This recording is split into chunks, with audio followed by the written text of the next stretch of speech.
I'm Brian. I play the drums. I'm James. I play guitar. I'm Aaron. I also play guitar, but the one with the floopy string and the shorted wire, apparently. Mm-hmm. I'm Justice, and I play the bass. The band's name was, it's kind of tied to me as a kid. I played a lot of Rock Band as a kid. So I played Rock Band 1, and I spent way too much time trying to name my band in game. So I just kept hitting random name generator on the band selection screen until I found one I liked. And literally the third time I pressed random, I got Pixel Face. So I was like, oh, I like that. Save. And then it just kind of stuck with me. I played it in Rock Band 2 and Rock Band 3. And it just kind of sat around in my subconscious for a while. It fits. It fits. It works for us. It really helped us have a cool, recognizable logo. Yeah. There's a nerdy little smiley face with that little tongue. Essentially, we were just going to be like a one-shot performance sort of thing.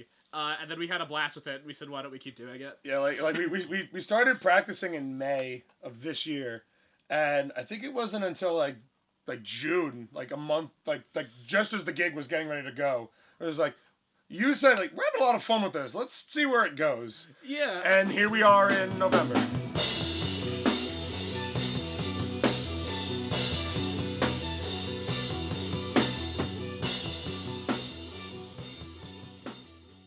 It's interesting to say, though, there's not a lot to complain about here. It's kind of a matter of, like, part of, I think, what makes me love this band so much is that I've been in other bands for way longer amounts of time and gotten way less done.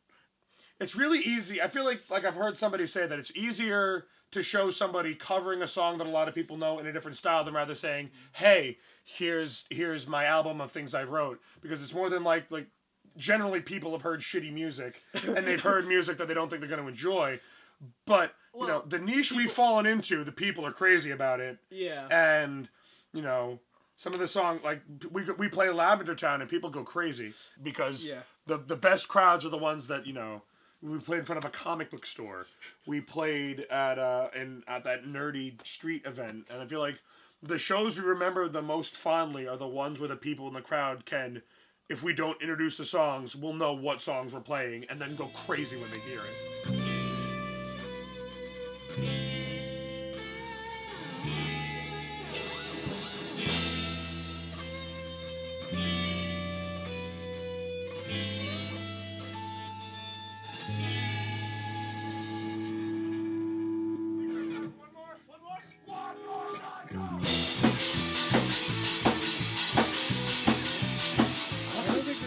Potential for a project like this.